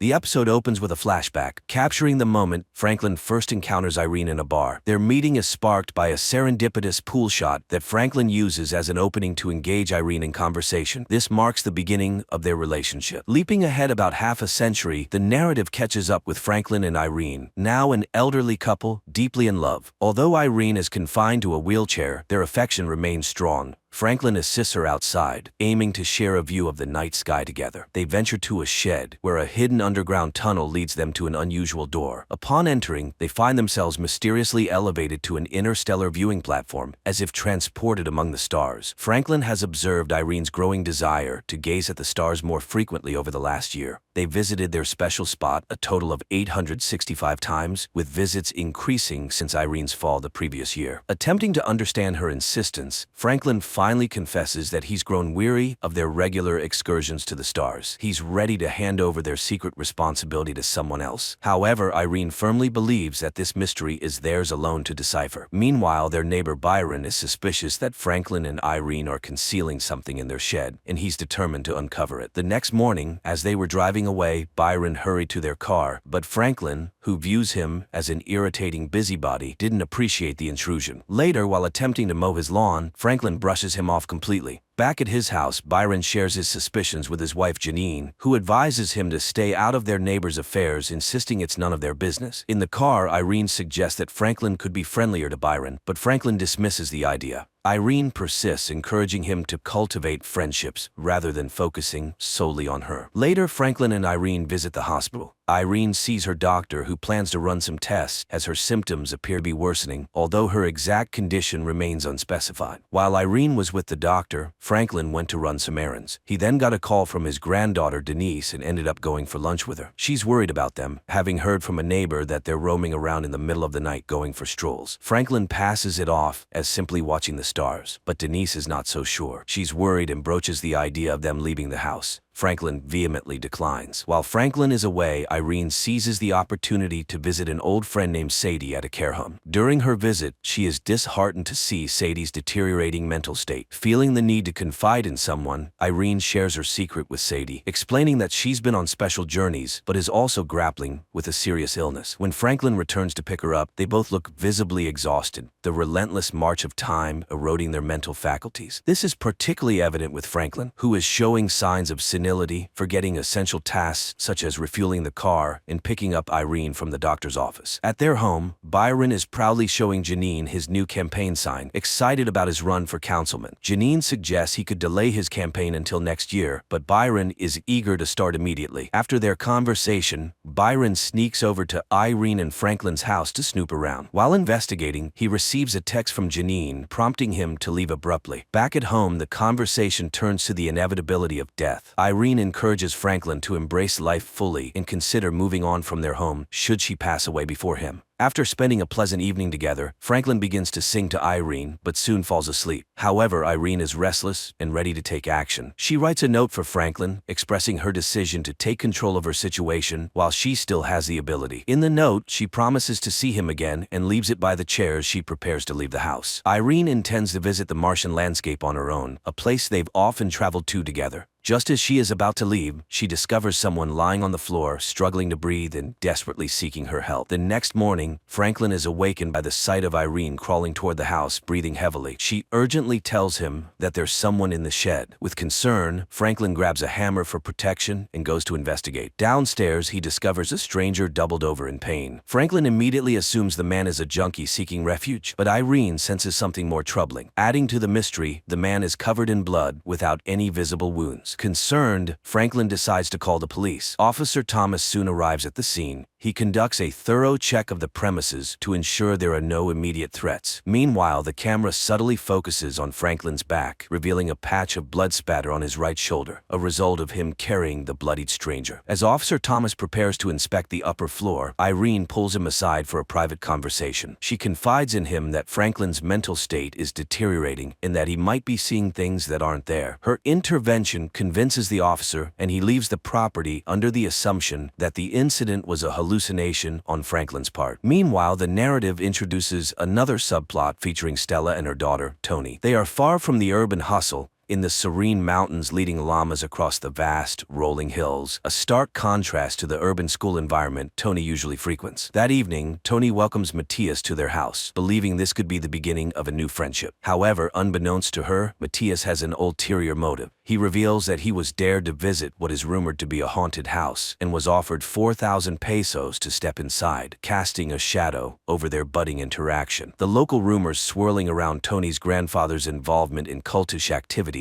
have piqued the curiosity of the local kids, including Matthias. This revelation devastates Tony, who had mistakenly believed that Matthias's visit was the beginning of a romantic interest. When Stella arrives and finds Tony with Matthias, she quickly intervenes and shoos him away. After dealing with the situation, Stella takes a secretive path to the back of an old church nearby. There, hidden from plain view, is a door that strikingly resembles the one found in Franklin and Irene's shed, suggesting a deeper, mysterious connection between the two locations.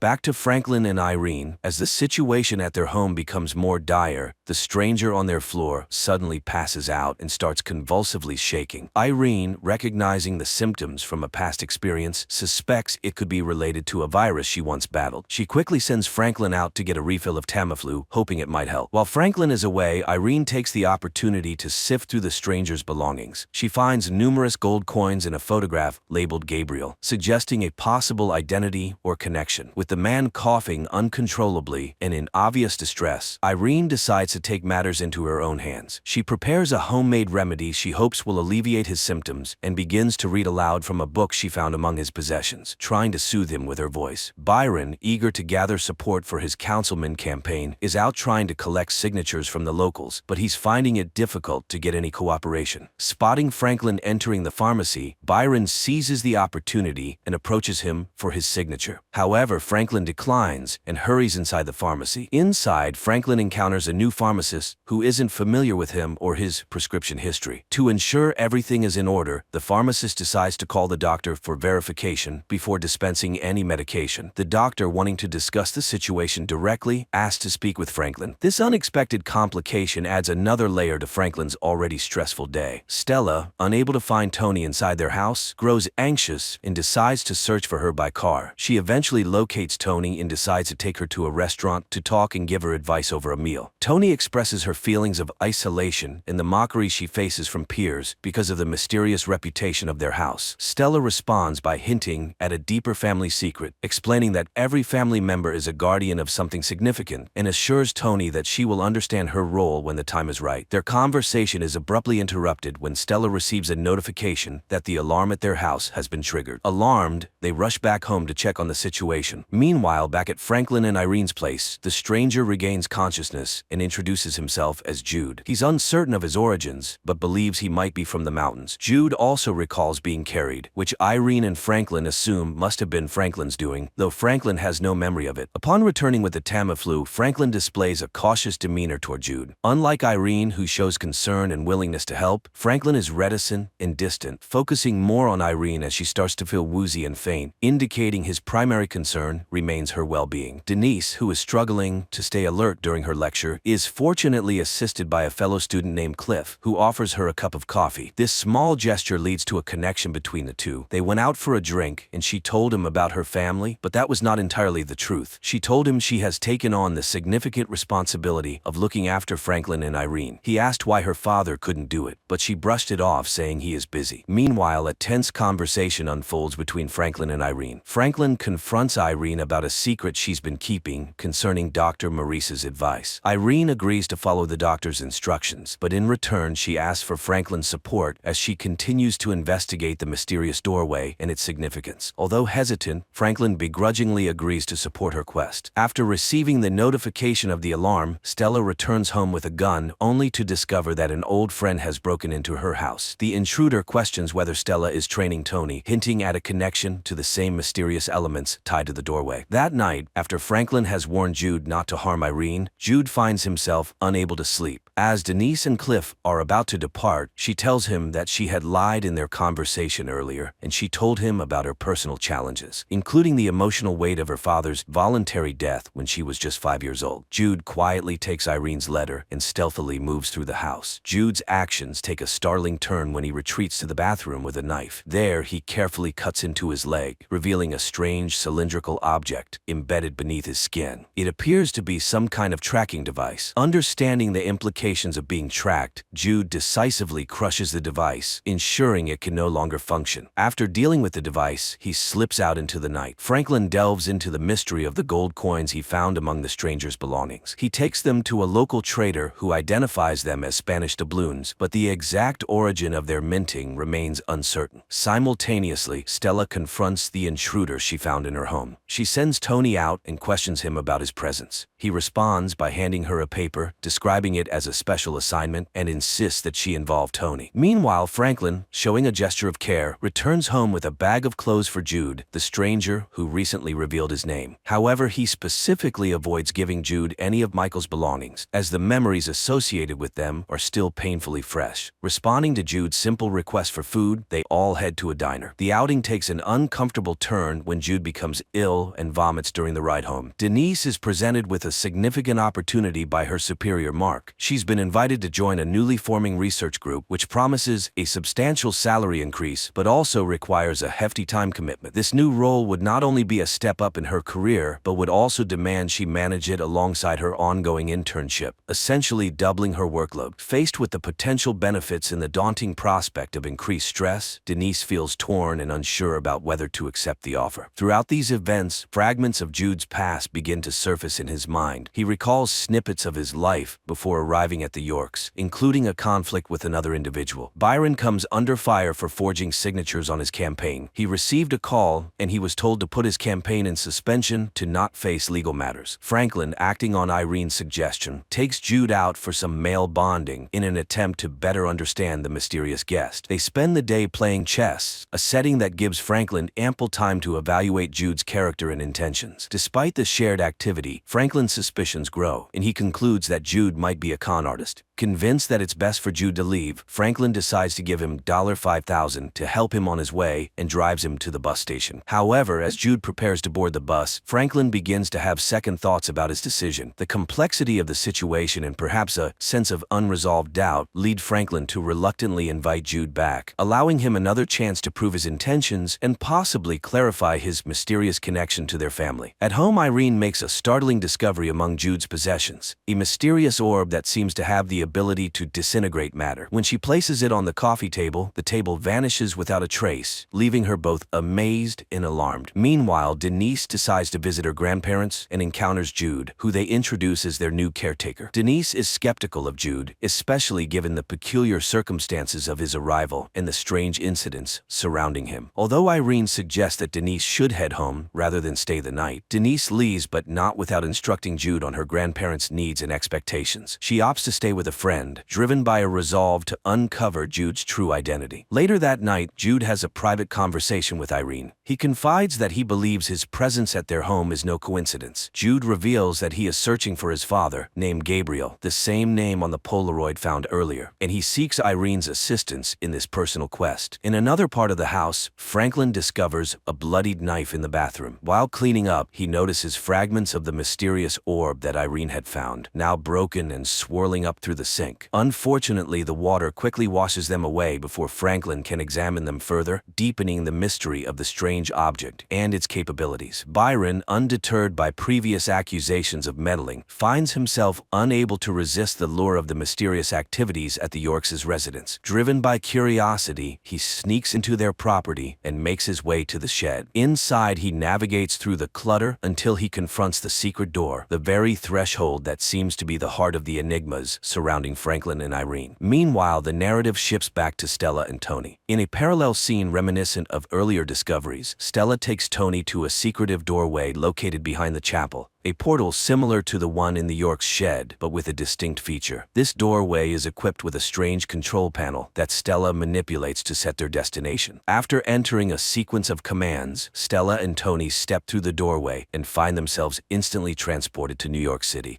The scene unfolds with Jude awakening from a distressing nightmare where he's embroiled in a fierce fight with another man. Shaken, he decides to take the mysterious orb he discovered earlier and buries it outside to keep it safe. As he is digging, Byron appears, asserting that this is a private area. Jude, claiming his role as the caretaker, brushes off Byron's curiosity and leaves without divulging any further information. Meanwhile, Franklin's suspicions about Jude continue to deepen, especially after finding the bloodied knife. Determined to uncover Jude's true identity, Franklin visits Officer Thomas, hoping to persuade him to conduct a DNA test on the knife. However, Thomas dismisses the need for such measures, viewing Franklin's elaborate theories as further evidence of his deteriorating mental state. In another part of town, Jude and Irene visit a library where Jude searches through records and discovers that his father had been arrested due to homelessness and claimed amnesia at the time of his arrest. When Irene shares this information with Franklin, he responds with a lighthearted joke, suggesting that forgetfulness must run in Jude's family. Elsewhere, Stella and Tony are navigating their own mysterious venture with a contact named Nick. He leads them to an abandoned warehouse where a machine starts emitting what appears to be serial numbers. Nick explains that while he can help narrow down their search, he will need to accompany them to accurately pinpoint the source of the signal. Throughout this ordeal, Tony remains confused and uncertain about the overarching purpose of their mission, highlighting her struggle to grasp the full scope of their enigmatic activities. Denise finds a temporary respite from her demanding schedule by staying at her friend Katie's place. She wakes up there one morning and opens up about the extreme stress she's been under lately, finding comfort in sharing her struggles with a friend. Back at Irene and Franklin's home, tensions rise to a breaking point. Franklin, increasingly troubled by the unfolding events, accuses Irene of favoring Jude over him. Despite Irene's attempts to clarify her intentions and reassure him, Franklin remains skeptical about the situation and abruptly leaves the house, overwhelmed by doubt and frustration. In a parallel scenario, Byron, who has been actively campaigning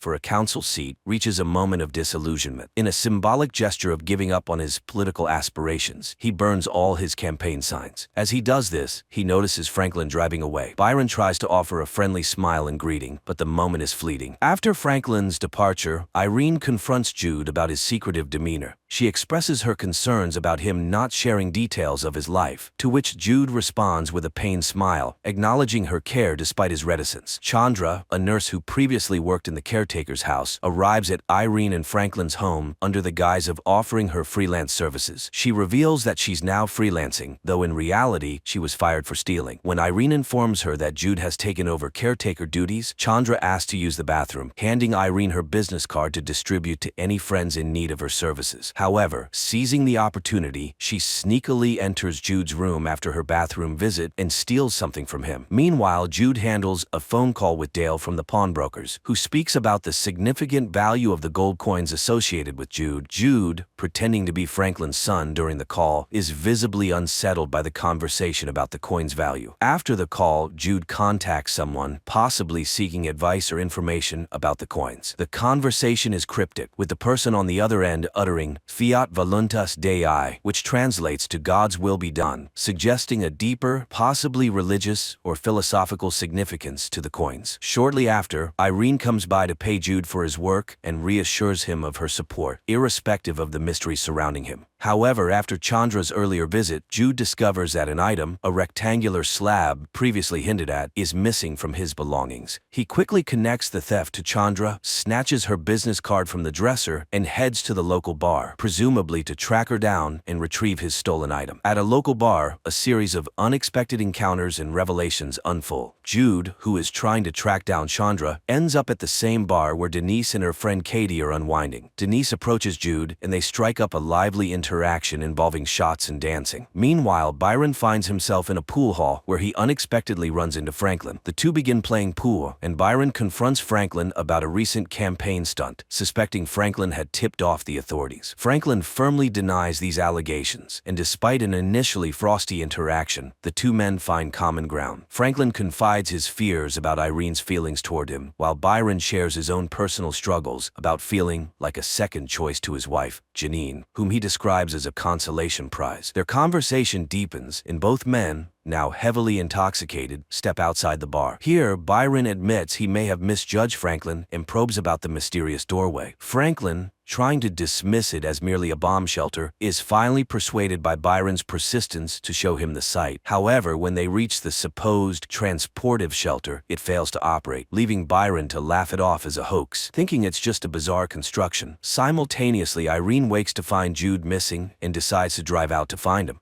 As she searches, Jude, leaving the bar, is stopped by the police. The confrontation triggers traumatic memories of a past altercation where he had to defend himself, explaining the previously noted blood. As Irene drives past, she sees Jude face down on the hood of a police car, being detained, a sight that shocks and worries her about his fate.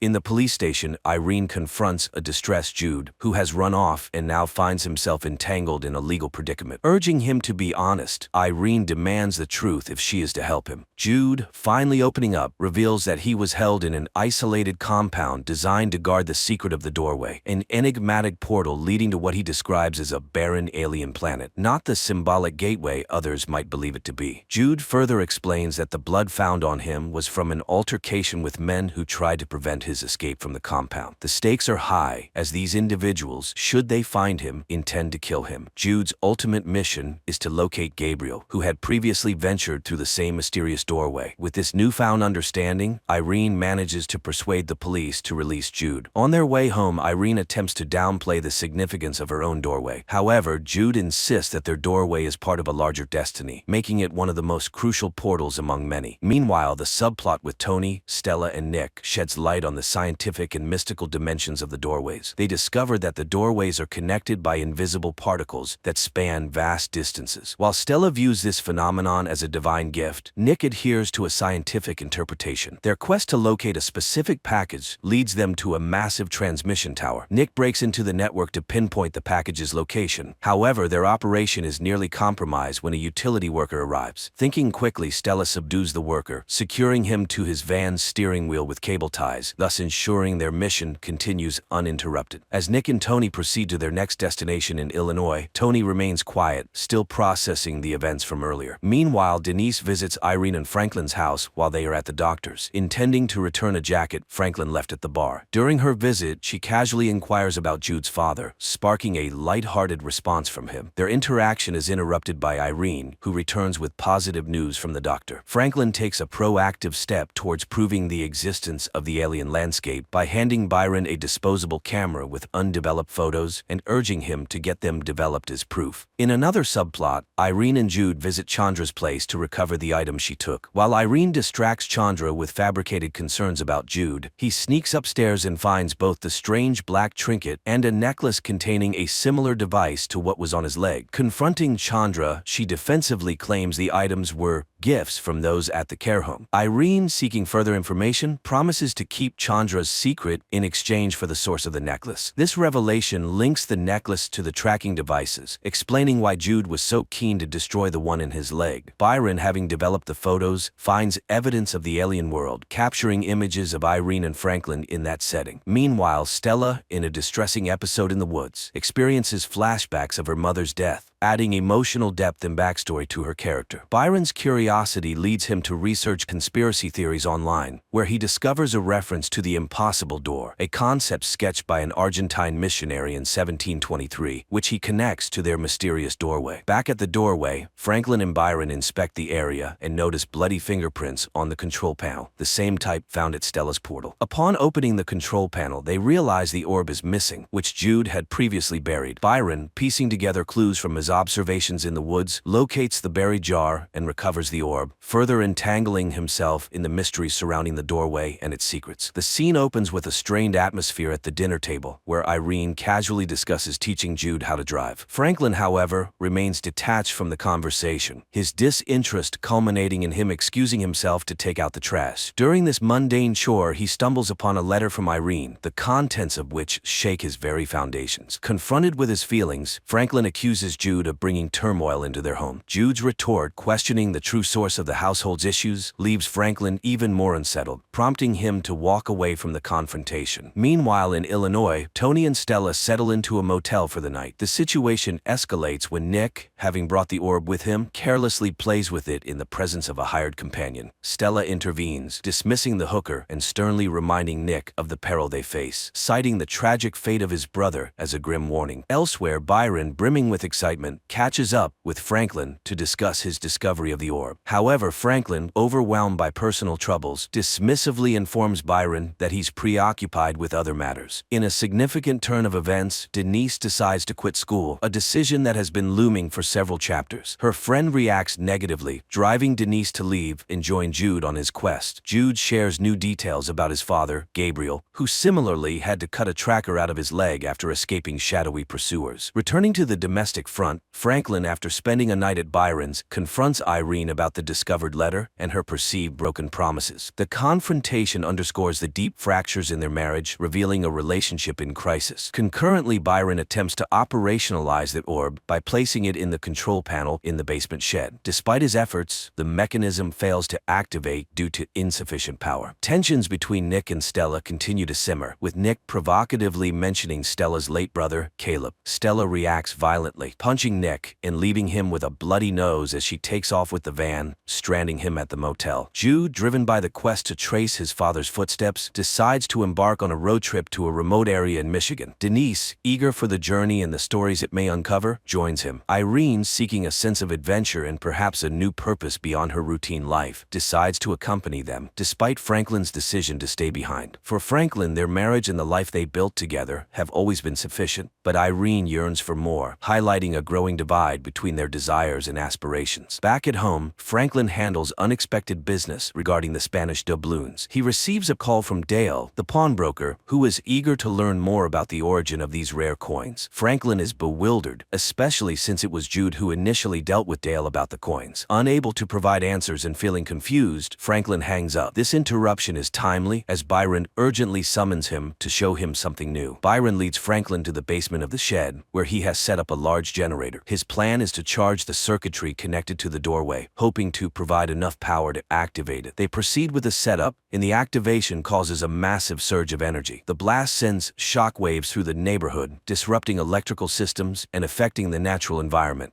evidenced by flickering lights and birds dropping from the sky. Simultaneously, Stella and Tony, who had been tracking related anomalies, receive a precise ping on their equipment indicating the location they need to head towards, spurred by the energy surge from the doorway. In the shed's basement, the power-up is successful, and Franklin and Byron find themselves transported to the alien viewpoint. They are greeted by a breathtakingly beautiful vista, a stark contrast to the mundane world they've left behind. Overwhelmed by the beauty in the surreal experience, Byron expresses a desire to explore further, but this time, Franklin, who has previously been apprehensive about such adventures, admits that he is no longer afraid. This moment marks a significant personal breakthrough for Franklin, reflecting his readiness to embrace the unknown. Franklin reveals to Byron the spacesuits he's been designing for years, but never had the courage to use. Inspired, Byron vows to help make them functional. Meanwhile, Irene, Jude, and Denise arrive in Michigan at the home of a woman named Hannah, who recognizes Gabriel from a Polaroid Jude shows her. She explains that she and Gabriel were once romantically involved, but he disappeared 15 years ago without a trace. Feeling their trip might be futile, Irene considers heading back, but Hannah persuades them to stay overnight. That evening, Irene hears a suspicious noise upstairs, but is reassured by Hannah that it's nothing. Unknown to the guests, Hannah enters a hidden room where a man named Paul is monitoring everything. They discuss making contact with Franklin after Paul plays a voicemail from him about the coins. Back home, Byron skips Janine's barbecue to focus on his project with Franklin. During a tense conversation, Janine admits she reported Byron's campaign forgery out of a desire for a simpler life, revealing a deep rift between their aspirations. Denise confronts Irene, feeling pushed away, and Irene admits she feels guilty about Michael's past struggles, believing she doesn't deserve Denise's love. Overcome with emotion, Irene apologizes, and they share a heartfelt embrace, understanding each other better through flashbacks of Michael's depression. Meanwhile, Tony finds a video of Jude singing karaoke, which leads Stella to confirm that Jude is the apostate they've been looking for. Tony calls Nick for help in tracing Jude's steps. On another front, Byron and Franklin test the spacesuits they've been working on. Byron explores the alien landscape, excitedly communicating back to Franklin until he goes silent after claiming to have found something incredible. Left alone, Franklin fears the worst, struggling with guilt and concern over Byron's sudden disappearance. Irene takes Denise into the shelter to explain the turmoil she's been experiencing. She shares that after Michael's voluntary death, she struggled to find a reason to continue living and hoped the portal might help her cope with her grief. Irene confesses that her intention was to shield Denise from the portal's complexities, but Jude's arrival has caused events to spiral out of control. Feeling betrayed by the deception, Denise walks away, upset by the revelations. Meanwhile, Tony and Stella encounter Chandra and a sinister man on the shore. The man exchanges gold doubloons worth much more than the $3,000 Chandra demands for information about Jude. After obtaining what he needs, the man abruptly kills Chandra, retrieves the doubloons, and warns that he will ensure Stella remains tough. He then sets Chandra and her car on fire, leaving Tony to witness the horrifying scene from a distance. Jude panics upon realizing the orb is missing from the garden. Meanwhile, Franklin searches for Byron on the observatory deck, but finds no trace of him, leaving both men distressed. Janine, worried, questions Franklin about her husband's whereabouts, but he reassures her without giving specifics. Inside, Jude confronts Franklin about the dangers of their endeavor, explaining that there's nothing but wasteland on the alien planet. Stella and Tony discuss their predicament, with Stella admitting they can't escape the man pursuing them. As the man leads Tony to the York house, noticing dead birds signals they're close, he reveals to Tony that Caleb is her father, not Stella's brother. At the garden, Tony finds Franklin held at gunpoint and forced inside. Meanwhile, Jude thanks Denise for her help at the bar, but their chat is cut short when Stella starts shooting, causing Jude to flee into the woods. Denise returns to the York house and finds herself and her grandparents also at gunpoint. The stranger coerces Irene into revealing the doorway's location, then heads to the shed. Irene comforts a distraught Tony, who doubts their mission and condemns their actions. Citing Chandra's death, as a stark contradiction to their supposed divine mission. The stranger alters his plans and informs Stella, using the family as leverage to capture Jude, known as the apostate. Upon his arrival, Jude is assaulted by the man, hinted to have been sent by an unidentified woman, though details remain vague. During a scuffle, Franklin manages to overpower the stranger, who is then tasered, bound, and gagged. Stella and Tony, with the captive in tow, leave their old lives behind, driven away with a new bargaining chip. Simultaneously, Jude and Denise decide to escape through the doorway to Bangkok, distancing themselves from the chaos. Irene resolves to limit their use of the mysterious doorway, dismissing its once-thought potential, which Franklin accepts with a mix of relief and determination to resolve unfinished business regarding Byron's fate. As Stella and Tony are ambushed and forced off the road by Hannah and her associates, the tension escalates. Hannah confronts Cornelius, the bound stranger, intensifying the conflict. Meanwhile, the couple embarks on another journey to an unknown alien planet. However, Franklin experiences a system failure in his oxygen supply, causing him to lose consciousness. Irene follows him, bravely entering the alien environment without a spacesuit to help him. It turns out the atmosphere of this planet is suitable for human life. She removes her husband's helmet, and together they discover an ancient city beyond the hill. It turns out that guardians of humanity have been living here for about 100,000 years. They are the ones who built hundreds of quantum portals on Earth and many other planets. This is where the first season ends. We were left with a setup for the second season, but unfortunately the series was canceled.